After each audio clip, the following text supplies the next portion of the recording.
ازيكم حبايبي؟ عاملين ايه؟ النهارده انا هعمل لكم طريقه عمل فراخ مشويه حلوه قوي في الجريلا المكهربه او الحله المكهربه. بصوا، انا الفرخه اهي انا عملتها ونضفتها اهي. انا بفتحها من الصدر عشان بتبقى منظرها كده. لازم كده بتكسري كده ايه العظم بتاعها كده. بصوا، ده الخضار اللي انا هسوي فيه بعد ما اديها صدمه بالتوابل. ده الخضار ده هسويه فيه من غير ميه من غير اي حاجه، طماطم، فلفل الوان، بصل، فصين توم هحطهم زي ما هم. المقادير بقى عباره عن ايه؟ دولت حبه كمون، على حبه جوز الطيب، وشويه ملح، شويه كزبره، ديت الجافه.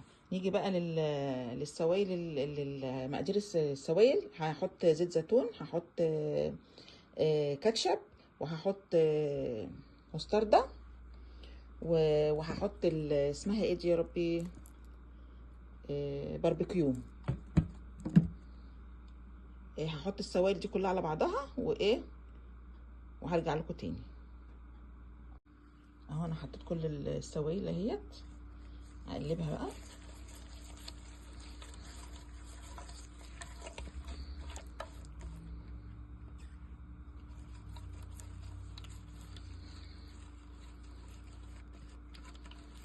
معلش عشان بس بصور لوحدي. احط الفرخه،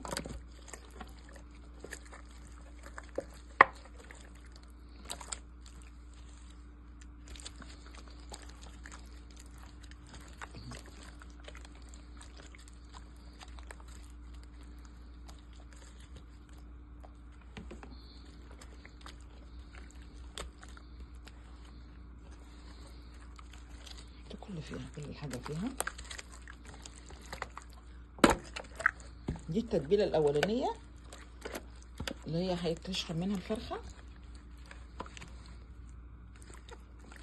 تقعد بقى قد ما هتقعد ساعه، تقعد ساعتين، على قد ما تقعد، مش اقل من ساعه يعني. تشرب بقى منها كل ده.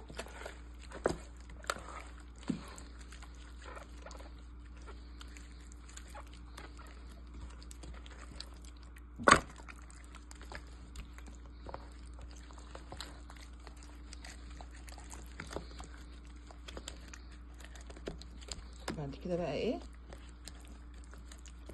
اما اجي اسويها بقى هوريكم ايه طريقه التسويه ازاي، وهحط الخضار في انهي وقت وايه، وهرجع لكم تاني.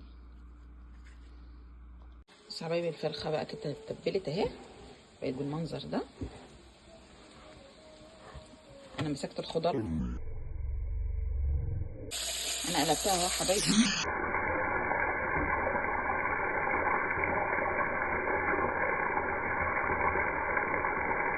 بصوا حبايبي، هي دلوقتي ايه عملت من تحت برده اهي.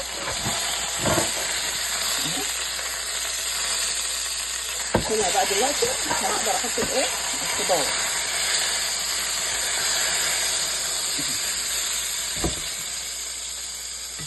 احط بقى الخضار بقى كله.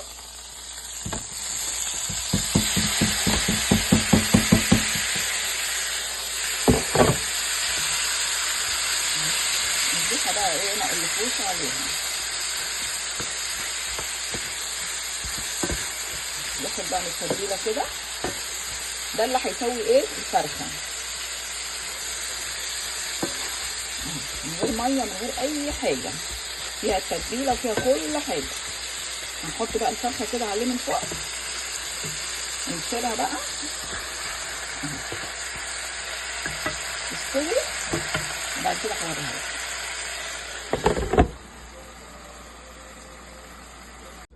حبايبي، الفرخه اهيت اهي استوت كده اهي، بقت بالمنظر ده، وادي الخضار اللي تحت منها.